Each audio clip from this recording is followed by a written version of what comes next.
Fidèles téléspectateurs, chers internautes, vous qui nous suivez sur toutes les plateformes de CFD Live, bienvenue au Poker. Poker, votre émission qui permet donc de tirer les différentes cartes. Ce soir, nous allons tirer la carte politique. Mesdames et messieurs, vous vous rappelez, il y a exactement 7 jours, jour pour jour, nous recevions sur ce plateau Monsieur Bienvenu Victor Nzamba, député UPADS, coordonnateur, sinon animateur du mouvement Esprit UPADS. Nous l'avons reçu, il a donné sa version de ce qui se passe à l'UPADS. Au niveau de la direction nationale de ce parti, il y a eu des réactions. Donc ce soir, pour coordonner toutes ces réactions, ce soir, Poker et Soir pour vous, Monsieur Sidouane Giscard Mandoulou. Il est secrétaire chargé à la jeunesse, président de la jeunesse de l'Union panafricaine pour la démocratie sociale, JUPADS. Monsieur Mandoulou, bonsoir. Bonsoir. Et bienvenue au Poker. Merci. Alors, je constate que vous êtes donc le joker qui a été choisi par la direction du parti pour donner de la voix. Oui, nous sommes au service du parti et quand il nous désigne pour exécuter une tâche, nous sommes disponibles. Vous êtes jeune, vous êtes président de la jeunesse du parti. Pourquoi c'est vous qu'on a choisi alors qu'on sait qu'il y a des caciques, il y a des dignitaires autour de vous? Pourquoi c'est vous qui venez sur le plateau? Mais c'est simplement pour montrer à l'opinion que l'UPADS, toutes les ressources comptent, toutes les compétences comptent et que c'est un parti représentatif qui fait la promotion de l'ensemble de ses militants et cadres. Alors, monsieur le président de la JUPADS, nous allons commencer justement par cette question aujourd'hui qui est interprétée de diverses façons, que ce soit au sein du parti, à l'extérieur du parti. Chacun aujourd'hui semble avoir sa propre version. Vous êtes la direction du parti, vous représentez la direction du parti. Est-ce qu'on peut savoir ce qui se passe à l'UPADS aujourd'hui?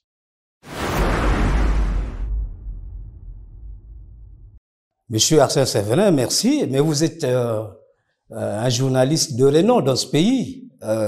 Vous faites bonne presse. Ce n'est pas pour vous jeter des fleurs, ni pour vous flatter. Et j'estime que vous avez fait des investigations, mené vos propres recherches pour constater qu'en réalité, à l'UPADS, il n'y a pas un souci. Au siège du parti, si vous vérifiez dans les bureaux, il y a des gens qui travaillent. Les coordinations travaillent, le secrétariat national travaille, les structures intermédiaires et de base, donc les coordinations, fédérations, sections, sous-sections, cellules, j'en passe, sont là, travaillent. Mais cela n'empêche que les membres du parti, les cadres du parti, portent des attaques sur la direction du parti. Il y a quelque chose, il y a anguille sur l'os, il y a une crise qui couvre peut-être. Bon, je vais revenir à votre notion de crise, entre guillemets, mais c'est simplement une crise virtuelle. Je vais vous l'expliquer pourquoi. Vous savez que le parti a des organes, a des instances qui décident et fixent l'orientation, la marche du parti, surtout que nous avons un événement qui pointe à l'horizon, c'est le Congrès. Après toutes les péripéties, il fallait maintenant aller vers cette direction-là, le Congrès. Et un jour, patatras, on apprend que il y a un comité d'initiative qui est né à Pointe-Noire et qui est dénommé pompeusement Esprit UPADS. Alors, la première question, c'était de chercher à savoir lesquels constituaient ce comité d'initiative. Mais le premier coordonnateur se trouve être Diambou Noël, donc un cadre du parti, vice-président de la coordination de Pointe-Noire, chargé de l'organisation. Et au départ, il avait déjà quelques rumeurs sur son comportement qui bouderait le management du parti auquel il participe parce qu'il est acteur. Et il dit le parti n'atteint pas de bons résultats, mais il est comptable de ça aussi. Parce que à Pointe-Noire, c'est pas le secrétariat national qui devait gérer, c'est lui le chargé de l'organisation. Et donc ce comité d'initiative s'est retrouvé autour de lui et quelques gens qu'on a ramassés ça et là, notamment ceux qui ont papillonné dans les partis politiques, qui n'étaient plus avec nous, mais ressuscités par le Sécur. Le Sécur, vous savez, c'est le comité de conciliation pour l'unité et le rassemblement, qui leur ouvre les portes de la maison. Il y a eu un appel à réconciliation. Oui, qu'ils reviennent, et qu'ensemble, nous portions le combat qui est le nôtre, c'est-à-dire renforcer la démocratie et travailler pour l'alternance démocratique au Congo. Mais ces camarades, lorsqu'ils viennent, ils crachent dans l'assiette. Et c'est eux qui sont avec Diambou Noël, le premier coordonnateur, et qui pondent des déclarations, qui lancent des appels. Ils déstabilisent le parti. Et les militants parfois. Mais oui, c'est une tentative de déstabilisation. Heureusement qu'ils n'ont pas déstabilisé le parti. C'est une tentative de déstabilisation. Diambou Noël qui en est l'initiateur principal. Mais lorsqu'il est parti, vous n'avez pas entendu qu'à Pointe-Noire, il y a eu désertion dans les rangs. Au contraire, c'est un général sans troupe. Il est sorti. Et je peux même dire que c'est une décantation naturelle. C'est bien. Après, il y a eu tout ce que vous suivez. Et Nzamba, bienvenue, Victor. Parlons aussi de lui, qui s'autoproclame aujourd'hui coordonnateur. Donc, vous voyez déjà. Il était le dernier joker. Il était à la place où vous êtes aujourd'hui. Ah oui, c'est vrai. Donc, vous voyez, je vous montre dans quel état d'esprit ils voudraient saper les efforts du parti. Ils sont velléitaires, ils ont une culture de putsch, des putschistes. Même entre eux, putschistes, ils se font encore des putsch. Nzamba, bienvenue, le député de Kibangu. Mais c'est le prototype même de la trahison et de l'ingratitude. Parce que il est fabriqué par le premier secrétaire, par les soins du premier secrétaire. En commençant par sa première élection, 2017, électorale, au sein du parti. C'est le camarade premier secrétaire qui nous amène, Nzamba, bienvenue, dans ses bagages, dans ses valises. Il revenait de Belgique. Vous dites, non, j'ai trouvé un cadre qui peut, tout ça. Ben, avec mes efforts, je vais l'accompagner. On va avoir cette circoncision. Bien sûr, chose qui a été faite. Et c'est au grand bonheur, pour le grand bonheur du parti. Mais malheureusement, ce Nzamba, il veut organiser un parricide politique. Parricide, entre guillemets, politique. C'est-à-dire tuer le père. C'est lui qui l'a fabriqué, qui l'a façonné. Son premier mandat, était de toutes les misères pour le parti. Il n'était pas présent à l'hémicycle. Il n'était pas présent au réunion du secrétariat national. Moi, je suis membre du secrétariat national, je sais de quoi je parle. À la limite, il a commencé déjà à tirer les ficelles, appelant certains camarades pour prendre la direction du parti, au motif que le parti serait mal géré et tout ça. Il parlait pas encore d'illégitimité, d'égalité. Mais pourquoi vous ne répondez pas directement aux vrais problèmes que soulèvent ces camarades-là qui sont partis? Pourquoi vous voulez tourner tout ça là? Pour les débats de personnes, c'est son père politique ou spirituel, c'était un ancien cadre du parti. Mais eux, ils posent quand même, par exemple, le problème de congrès. Monsieur Séverin, vous êtes journaliste, je le répète, assez remonté, vous avez des informations. Elle est vraie, il faut les donner au public, à ceux qui nous suivent. Vous êtes aujourd'hui la bouche autorisée. Bien sûr, j'en arrivais là. Mais Nzamba, bienvenue Victor. Comment il fait, lui, pour bénéficier de sa qualité dont il se provaut, de membre du Conseil national et du secrétariat national? Il n'a pas pris part au congrès de 2013, auquel j'ai participé, lui. Il n'était pas là. Est-ce qu'ils ont tort de réclamer le congrès qui n'a pas pu se tenir depuis juin 2017? Mais personne n'a tort de réclamer la tenue du congrès. Moi, en premier, je réclame. Pourquoi vous les diabolisez alors? Nous les diabolisons pas, nous diabolisons leur démarche. Parce qu'ils sont dans une démarche séditieuse. Vous savez qu'un parti politique est organisé. Je vous ai rappelé ici qu'il y a des instances. Au plus haut niveau, nous avons le Congrès, justement. Il y a le Conseil national, le bureau politique et les organes exécutifs du parti qui travaillent. Il y a aussi les fédérations, les conventions fédérales, donc des organes délibérants du parti. Mais si vous avez un problème à poser, vous le posez intramuros. Vous n'allez pas vous constituer en petit groupe déstabilisateur contre les intérêts de votre propre parti politique. Apparemment, donc, vous n'avez pas voulu les écouter, vous les avez intimidés, il y a eu des violences verbales et tout. Ils le disent chaque fois dans leurs déclarations. Mais non, ça c'est pour berner les blaireaux. C'est des mensonges mais crapuleux. Je vais vous donner un cas. La semaine, je crois, surpassée, il y a eu une réunion du groupe parlementaire ici. Mais M. Nzamba est venu ici travailler. Vous avez vu que là-bas, nous avons une guérite, il y a la sécurité. Personne n'a touché. Il nous l'a dit. Mais voilà. Et il a suivi la consigne de l'abstention donnée à l'Assemblée nationale. C'est bien parce que il a obéi à la discipline du groupe parlementaire. Nous avons un brillant président du groupe parlementaire, l'honorable Jérémy, qui a donné des consignes et que tout le monde a respecté. Cette fois-ci, au moins, il n'a pas été indiscipliné. Et je m'en réjouis. On va évoluer donc dans notre émission. Dans tout cela, cette confusion, un peu cette cacophonie, plusieurs voix qui s'élèvent au sein du parti pour parler, pour donner des orientations aux militants. Vous les jeunes, vous êtes président de la jeunesse de l'Union panafricaine pour la démocratie sociale. Comment vous vivez ça, vous les jeunes? Ce sont vos anciens.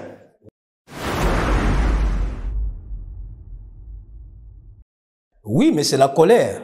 c'est la colère parce qu'on ne comprend pas le sens du combat. On est dans la politique ou la logique de « toi de là que je m'y mette ». Mais ce n'est pas ça le problème. Nous sommes dans une logique existentielle, c'est-à-dire maintenir le parti, maintenir la résilience du parti. On n'a pas besoin de ce désordre. Et donc, la jeunesse du parti va nettoyer politiquement tous ceux qui voudront tirer le parti vers le bas parce qu'il s'agit de leur héritage. Ils ont besoin de faire carrière politique, ils ont besoin eux aussi d'être au secrétariat national, d'être élus quelque part. Mais si on casse la maison laissée par papa, on détruit cette maison. Peut-être les mécontentements vont se poursuivre parce que finalement, il y a eu un dossier en justice où ils ont saisi un juge de référé pour prendre des mesures conservatoires, donc interdire ou suspendre Pascal Tsatsima Biala, qui est le premier secrétaire, et peut-être mettre des instances de transition pour aller vers le Congrès. Vous avez peut-être eu accès au dossier ou bien vous avez assisté à quelques séances au tribunal. Votre premier commentaire sur cette saisine?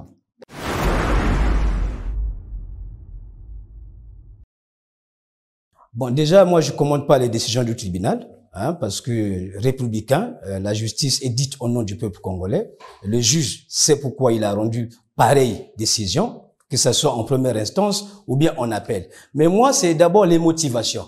Vous avez dit, le référé, c'est quand même une procédure d'urgence. Et donc, ils voulaient quoi? Que le parti disparaisse, qu'on gèle les comptes du parti, qu'on vienne barricader le siège du parti, mettre sous scellé tout ce que vous savez d'important pour nous. Et ça veut dire quoi? En filigrane, et ils recherchaient la mort du parti. Et parce que politiquement, ils n'ont aucune force à l'intérieur, il faut courir vers le juge pour essayer d'asséner le coup fatal. Malheureusement pour eux, heureusement pour nous, le juge a été du côté de la raison pour dire il n'y a pas matière à référer, eh ben allez vous débrouiller là-bas. Vous ne les avez jamais appelés aussi pour dialoguer au sein du parti? Mais on ne peut dialoguer qu'à l'intérieur des instances, Monsieur Séverin. Vous voyez, en 2021, nous sommes assis quand même, nous sommes assis pour parler et tout était permis. Tout se dire lors du forum. Le forum c'est en 2022, excusez-moi, le Sécur est créé en 2021. En 2022, le 1er mai précisément, nous nous sommes retrouvés ici à Brazzaville pour parler des problèmes du parti à travers ce forum. Un certain nombre de recommandations étaient prises. Mais on n'a pas compris leur démarche de quitter les rangs du parti. Là, ils ont des plateformes pour discuter, pour échanger. S'ils étaient majoritaires, la session du Conseil national était déjà convoquée pour le premier trimestre de 2024. Mais s'ils étaient majoritaires, ils allaient dire, bon, voilà, c'est l'occasion ou jamais, nous allons à la session pour renverser les choses et que nous prenions la direction du parti. Possible. Pour obtenir cette commission, il fallait passer par les instances habilitées du parti. Mais quand vous faites des choses dans le dos du parti, contre les intérêts du parti, mais comment voulez-vous qu'on puisse dialoguer? Et quel est ce responsable de parti politique qui peut accepter une telle provocation? Alors, au sein de votre, donc au sein de la direction, au sein de votre, ils disent que vous aussi vous êtes devenu une tendance, vous êtes devenu une dissidence aussi, comme eux, et bien voilà, ça fait une constellation des dissidences au sein de l'UPADS. Alors, vous estimez qu'ils ont été déboutés par le juge, que ce soit en première instance ou bien en appel, ils ont été déboutés. Aujourd'hui, il veut aller au fond de ce dossier. Est-ce que vous êtes prêt? Monsieur Arsène Séverin, votre question n'est pas une colle, pas du tout. Mais je vais vous rappeler que c'est eux qui sont dans cette logique de la justice. Ce n'est pas nous. Et donc, nous, on peut rien conseiller. On observe, mais il est vrai que le parti se défendra. Le parti se défendra partout où besoin sera, le parti se défendra. Ils nous ont esté en justice, en première instance, procédure de référé, le parti s'est défendu, et c'est le cas aussi au niveau de la cour d'appel. Si c'est leur volonté de continuer le combat judiciaire, le parti se défendra. Alors, ils ont en même temps aussi initié une procédure administrative au niveau du ministère de l'Intérieur. Ils ont appelé au ministre de l'Intérieur quand même de lire les textes du parti, de constater qu'il y a péril en la demeure, qu'il arrête un peu, qu'il relise les statuts du parti en lieu et place justement de vous, la direction. Et là aussi, est-ce que vous êtes gêné par cette démarche? Mais c'est simplement risible. C'est risible parce que le ministre de l'Intérieur n'est pas le gendarme de l'UPADS. Lui, il a la charge justement de faire que les partis politiques se conforment à la loi. et aussi de veiller sur ces missions régaliennes que je ne vais pas commenter ici. Peut-être qu'il peut rappeler aussi à la discipline. Mais non, ce n'est pas si ça. Si les textes du parti ne sont pas respectés. Mais les textes du parti ne sont respectés que par les membres du parti. Je vous ai dit d'entrée de jeu qu'il n'y a aucune structure du parti, aucune, vous pouvez le vérifier, qui aujourd'hui pose le problème en ces termes posés par ses camarades. Entre guillemets, pour moi, ils sont dissidents, ils sont plus camarades. Ils reviendront quand la raison va le réhabiter. Alors, vous estimez que votre enfant à la maison peut enfreindre vos règles à vous, partir, aller se plaindre auprès de votre voisin, et c'est votre voisin qui viendra régler le problème à la maison. Ça n'a pas de sens. Et en plus, regardez comment on est en train de diminuer l'image de l'UPADES. Ils disent que nous sommes avec le pouvoir. OK? Mais nous sommes dans les institutions. Donc, c'est de notre droit de faire constater au pouvoir public qu'il y a ceci ou cela qui ne marche pas conformément aux règles de l'ordre public. Il n'y a pas que eux qui disent que vous êtes avec le pouvoir. Même vos propres militants constatent que vous êtes un peu aujourd'hui dans la compromission. Non, ça c'est une affirmation gratuite. Nous sommes dans les institutions, nous travaillons conformément à une ligne que nous sommes fixés pour notre parti, pour les intérêts de notre parti. Donc, on aurait voulu voir l'UPADES sortir des institutions, faire du bruit, mais c'est pour aboutir à quoi? Et on ne va pas mener le parti dans l'aventure, surtout pas l'aventure périlleuse. Donc, nous avons choisi d'être dans les institutions, nous travaillons dans les institutions, et au nom de ce principe républicain, il nous est pas interdit de discuter avec ceux qui ont la charge. C'est ce qui fait que vous soyez toujours silencieux sur certains problèmes du pays. Vous ne parlez pas? Non. Parce que vous êtes dans les institutions. Mais vous êtes journaliste, vous voyez le débat à l'Assemblée nationale, vous voyez le débat au Sénat ou bien dans les assemblées locales. Oui, c'est la seule tribune, mais vos propres militants, vous ne les réunissez pas. Bien sûr que nous les réunissons. Pour leur parler des meetings, de l'UPADES. Vous, au moins, vous avez peut-être encore la possibilité de réunir les meetings dans ce pays. Les autres partis de l'opposition, aujourd'hui, ils sont dans la dure, mais vous, quand même, vous pouvez le faire. Pourquoi vous ne le faites pas? Meeting vous, la jeunesse. Meeting pour le meeting, ce n'est pas ça qui va régler le problème du Congo. Vous voyez, nous sommes responsables lorsque nous voulons parler. Nous parlons. Là, nous sommes par exemple en deuil, mais la nécessité a voulu que qu'on accepte votre invitation et humblement nous sommes venus éclairer la lanterne des Congolais et des militants. Donc, il ne s'agit pas de faire de la pipolisation. Être politique, c'est être responsable, c'est être réfléchi et d'abord de penser à l'intérêt du Congolais avant de venir parler pour le plaisir de parler. Le plus important pour nous, c'est de chercher des solutions aux problèmes des Congolais. Est-ce que vous travaillez finalement chaque fois que ces courants, ces dissidents, si on peut les appeler ainsi, se retrouvent, vous mettez en place une organisation pour les déstabiliser, pour les violenter afin qu'ils ne tiennent pas leurs manifestations? On a vu à Sony Laboutansi à Brazzaville où ils ont été empêchés par la police, mais semble-t-il que c'est vous qui avez motivé cela. Mais c'est de notre droit d'informer le ministre de l'Intérieur de ce que, il y a des bandits qui veulent créer du désordre. Vous voyez, prenez une image, qu'il y a eu trouble à l'ordre public à Sony Laboutansi au nom de l'UPADES. C'est le parti qui en serait comptable aujourd'hui. Et nous ne voulons pas du désordre. Vous ne pouvez pas aller organiser une réunion au nom du parti sans en avoir reçu mandat. Celui qui, semble-t-il, serait l'initiateur de cette réunion n'est plus le chef du parti à Bas-Congo. Et même si c'était le cas, il devait préalablement obtenir l'autorisation de la coordination. La coordination de Brazzaville est gérée par le camarade Kioussa, vous le connaissez. Il n'a pas été notifié de cette décision de cette fédération, qui n'existe plus en réalité. Donc, c'est une fédération qui devait servir de cheval de Troie pour créer des troubles à Brazzaville. Et nous ne voulons pas des troubles au nom de l'UPADES. Alors, donc, aujourd'hui, vous pouvez quand même rassurer aussi les gens que ce congrès, finalement, aura lieu.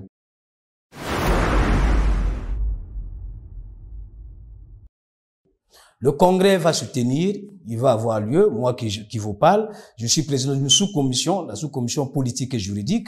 Nous y travaillons. Ce n'est pas à moi de donner les informations là-dessus. J'en ai pas la qualité. Mais si vous avez le temps de vous approcher de vénérable Boussou Diangou, Adam, c'est lui qui en est le président de la commission, la grande commission. Il vous donnera certainement des informations. Donc précises. Les commissions sont déjà mises en place, les dates sont connues, les lieux certainement aussi. Hein. Bon, en ce qui concerne les dates, je dirais non, mais la période est connue. La période, c'est au plus tard le mois de novembre 2025. Et lorsque les sous-commissions vont terminer avec leurs réflexions, eh bien, la direction du parti, on sera saisi et puis voir comment convoquer les congrès départementaux. Mais rassurez-vous, ce congrès se tiendra. Est-ce que vous allez appeler tout le monde à ce congrès? Le congrès est pour tous les militants du parti qui ne sont pas en conflit avec la loi, c'est-à-dire avec la discipline du parti. Monsieur Arsène Séverin, à un certain moment, lorsqu'on a sonné le tocsin, et que vous n'arrivez pas à amender vos comportements, eh bien, il faut qu'il y ait bien sûr la sanction. Et la sanction n'est pas la mort. Hein? Rappelez-vous qu'il y a des grands dirigeants de ce parti qui ont été sanctionnés. Je fais référence à notre doyen AIP, Ange-Edouard Pongui. Il avait été sanctionné. Ben, il a pris le temps d'observer sa sanction, de respecter sa sanction. Et lorsqu'il a fait amende honorable, le parti a pensé à lui. Et donc, nous verrons, mais c'est pas à moi de décider. Vous savez que c'est le Conseil national qui a pris ces sanctions. Le secrétariat national a fait que les formaliser. Et le Conseil national, certainement, en temps opportun, avisera. Mais il m'appartient pas à moi de décider de quoi que ce soit. Et là, on parle de cette notion de la légalité, parce qu'il s'agit de convoquer le congrès. Est-ce que c'est avec toutes les tendances qui vont venir? Vous avez donné la réponse, mais Pascal Tsatima Biala, qui est le premier secrétaire du parti, qui, lui, normalement, doit convoquer ce congrès, les autres le mettent en doute qu'il est illégal. Aujourd'hui, il est dépassé par le mandat qui ne devait plus. Et l'instance, le secrétariat national qui lui a redonné le pouvoir également est illégal. Sur ces notions-là de légalité, Pascal Tsatima Biala. D'accord. Dans ce cas, avant de répondre à votre question, le premier illégal et illégitime serait l'honorable Zamba. Parce que c'est quand même le premier secrétaire qui valide sa candidature. Je vous ai dit qu'il n'était pas au congrès de 2013. En 2017, il n'est ni membre du Conseil national, ni du secrétariat national, des qualités pour lesquelles il se prévaut aujourd'hui, dont il se prévaut aujourd'hui. Alors, pour revenir à ces notions, mais c'est pas un fétiche, monsieur Séverin. Ce n'est pas du tout un fétiche. Lorsque nous parlons de la légalité, on dit, bah, mais c'est ronflant. Non. C'est-à-dire, c'est des notions de droit, légalité, légitimité, illégitimité, illégalité. La légalité et la légitimité sont deux notions voisines, en ce sens que étymologiquement, elles puisent leurs racines dans la loi. Donc c'est la conformité des normes administratives à la loi et tout ça. Mais il faut pas regarder la question strictement dans ce sens, parce que la notion de légalité elle est large. On parle de la hiérarchie des normes juridiques, établie par Hans Kelsen. Vous avez le principe de constitutionnalité, de conventionnalité, de légalité et réglementaire. Est-ce que eux, ils n'ont pas raison de dire que Tsatima Biala est illégal parce que il est en dépassement de mandat? Je vais vous expliquer techniquement qu'ils ont tort. Lorsqu'on parle des sources du droit, à l'intérieur du parti, on fait référence au statut, règlement intérieur, et aussi aux principes généraux du droit, les principes généraux du droit, donc les délibérations du Conseil national, les recommandations, les motions et tout ça, ça forme l'arsenal juridique au sein du parti. C'est vrai, statutairement, quand vous lisez l'article 55, le mandat du premier secrétaire, le congrès doit se tenir tous les 4 ans, et l'article 163, le mandat du premier secrétaire est renouvelable aussi tous les 4 ans. Mais je veux vous rappeler que le parti politique n'est pas un pays. On ne gère pas un parti politique comme un pays. Un parti politique est une personne morale de droit privé. Par contre, l'État est une personne morale de droit public, donc qui bénéficie des prérogatives de puissance publique. Dans le cadre du parti politique, il s'agit d'une volonté des partis d'abord. Vous avez la loi de 1901, du 1er juillet 1901, qui trace le cadre général de gestion des associations. Et l'article 1er de cette loi vous dit qu'une association, effectivement fonctionne selon les conventions, c'est-à-dire selon les règles des contrats, et des principes généraux. Les gens se sont accordés. Voilà. Vous devez vous accorder. Oui. Donc, même si statutairement, il était prévu que tous les 4 ans, il faut renouveler les instances, mais face à une difficulté évidente, nous avons demandé au parti lui-même, c'est-à-dire au Conseil national, bon, il y a telle situation, nous avons eu plusieurs impondérables, la crise économique, le décès du président, on a observé un deuil là-dessus d'une année, la crise de la Covid-19, et aujourd'hui, la crise économique, elle persiste. Nous disons, bon, entre aller au Congrès et privilégier l'option de survie du parti à travers les élections, Que faisons-nous? Le Conseil national, qui se fait sa propre légitimité en interne, a répondu à la question pour dire, moi j'ai privilégié la survie du parti. Est-ce que c'était pas biaisé la réponse du Conseil national? Au moment où on sait que vous avez vendu le siège, vous aviez un peu d'argent, vous aurez pu tenir le congrès. Mais le même Conseil national examine les rapports du secrétariat national lors de ces sessions. Donc, on veut revenir à Mathusalem sur des dossiers déjà classés. Parce que le Conseil national a examiné le dossier sur la fameuse, c'était pas le siège du parti, mais c'était un bien qui servait de siège du parti, un cadeau du président Pascal Lissouba. Et vous êtes ici au siège de l'UPADES, mais ça coûtait de l'argent. Voilà, le Conseil national a fait l'examen de ce rapport et on a conclu que bon, les caisses du parti n'avaient pas la possibilité d'organiser le congrès du parti. Bon, vous savez, l'article 71, si ma mémoire ne me trompe, 71 alinéa 2 des statuts dit que le Conseil national peut prendre toute initiative nécessaire ou indispensable à la bonne marche du parti. Vous voyez. Mais est-ce que toutes ces décisions font consensus quand même? Mais bien sûr, si vous regardez les rapports du Conseil national, le dernier que nous avons tenu en avril 2024, ces rapports vous donnent le quorum. Hein, sur les 388 attendus, par exemple, nous avons eu, je crois, 256, sans compter les décédés, les absents, et bon, bien sûr, ceux qui se sont rébellés. Vous voyez, le quorum est atteint.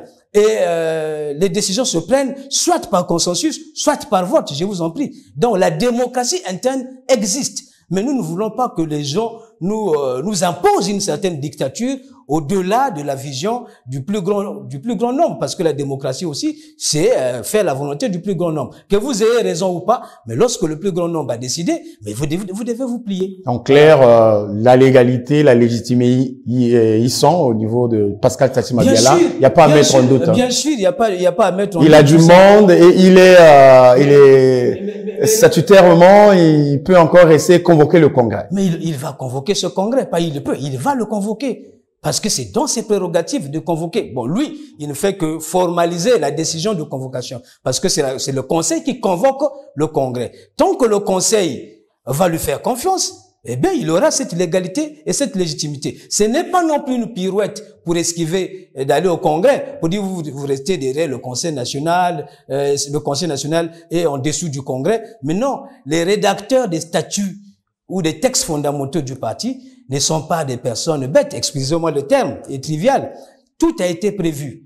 Parce que on ne peut pas dire, j'ai entendu quelqu'un dire, on ne peut pas prévoir la prorogation d'un mandat. Mais on ne peut pas prévoir, bien sûr, la prorogation d'un mandat. C'est un cas qui arrive pendant que vous êtes en train d'exercer le pouvoir politique au sein du parti. Et le Conseil national n'est pas compétent justement de prolonger le mandat. Ça n'a pas été écrit expressément dans les textes du parti. Mais aucun parti au monde ne peut prévoir ça. Vous dites, on va proroger. C'est déjà même un coup d'État que vous organisez à la base. Non, c'est dans la pratique. Dans la pratique, on interprète maintenant l'arsenal juridique du parti. Mais dans cet arsenal juridique, je vous ai dit, le Conseil national produit des normes qui donnent au parti une légitimité parce que le Conseil national est représentatif. Il se fait sa propre légitimité en interne. C'est aussi facile que ça. Comment ils peuvent pas le comprendre? Est-ce qu'il y a une réponse justement à vos camarades qui pensent que si congrès il doit être organisé par une commission ad hoc? Ils auraient eu raison s'ils étaient venus à la session du Conseil national imposer cet argument de 2024, imposer cet argument aux conseillers du parti. Et ça pouvait passer. S'ils étaient, je vous ai dit, si c'était majoritaire, mais si on votait pour la commission ad hoc, le Conseil national l'aurait fait. Mais on sait que le Conseil national aujourd'hui, semble-t-il, est à l'achat et à la remorque du premier secrétaire qui distribue de l'argent un peu à tout le monde pour que les gens s'alignent à sa position. Mais c'est pas vrai. Vous voyez comment on diminue l'image d'un parti prestigieux comme l'UPADES. On parle de corruption. Vous avez suivi certainement même des audios qui passent là. On dit le premier secrétaire distribuerait de l'argent. Vous aurez eu vos 10 millions, semble-t-il, vous. Hein. Ah, mais j'aurais été très content de les recevoir et de ne pas les donner à la personne concernée. Parce que pourquoi on lui donnerait 10 millions? Parce qu'il a fait la rébellion? C'est une façon de récompenser la rébellion. Donner 10 millions, c'est très facile. Donc, si le premier secrétaire a cet argent, mais je suis candidat pour qu'il me donne et je vais le mettre dans ma poche. Donc, tout ce qui se raconte, ce n'est que de la distraction. En fait, il veut se faire une virginité politique, se donner une certaine légitimité qu'ils n'ont pas vis-à-vis du parti, parce qu'ils n'ont pas l'épaisseur politique qu'il faut pour conduire l'UPADES. Alors, Président Madoulou, on est presque à la fin de cette émission. Tout au début, on vous posait la question sur la jeunesse, parce qu'on sait que c'est un maillon important. Le congrès va arriver, vous les jeunes et tout. Alors, quelle va être votre participation, votre implication, vous les jeunes? Déjà, les jeunes sont impliqués, mais impliqués peut-être à 80% dans ce qui se fait. Parce que si vous regardez... Vous n'êtes pas écartés? Non, mais si vous regardez les sous-commissions qui sont mises en place, je dirais 80% sont gérés par les jeunes, sont dirigés par les jeunes. Vous avez Moukoukou, il est jeune, vous avez Madoulou, bon, jeunesse pas sur le plan légal, hein, mais le plan sociologique, il est jeune, vous prenez Kioussa, il est jeune, vous prenez Pajot, elle est jeune, donc bref, ces commissions sont aujourd'hui gérées par des jeunes, et ça veut dire que la jeunesse aura son mot à dire pour le prochain congrès. Elle a toute sa place et ses responsabilités au sein du parti. Merci, mesdames et messieurs. C'est la fin de cette émission, la première de cette année 2025 et le premier joker de cette année. Et donc, a été monsieur Sidoine Giscard Madoulou. Il est conseiller, il est secrétaire national à la jeunesse et président de la jeunesse et l'Union panafricaine pour la démocratie sociale, la JUPADES. Avec lui, donc, nous sommes revenus sur cette situation, cette pseudo-crise au sein du parti de l'ancien président Pascal Lissouba. Il a donc répondu point par point à tout ce qui a été dit il y a une semaine à ce même endroit donc de poker. Je crois que on a balayé les esprits. Tout est clair aujourd'hui qu'à l'UPADES, cette année 2025, ça sera l'année consacrée à l'organisation et à la tenue du Conseil national ou du Congrès. Ce sera donc l'année du Congrès et on verra si évidemment le premier secrétaire actuel, Pascal Sassima Biala, va ou n'est pas être reconduit. Mais en tout cas, le Congrès aura lieu et les gens y travaillent. J'en suis pas le porte-parole, mais c'est le résumé donc de cette émission. Bonne année à tous et restez toujours branchés au CFD Live. Votre émission Poker, il passe tout le temps. Abonnez-vous massivement et surtout, regardez aussi sur les chaînes partenaires. C'est direct tous les vendredis à partir de 21h. Merci et à jeudi prochain.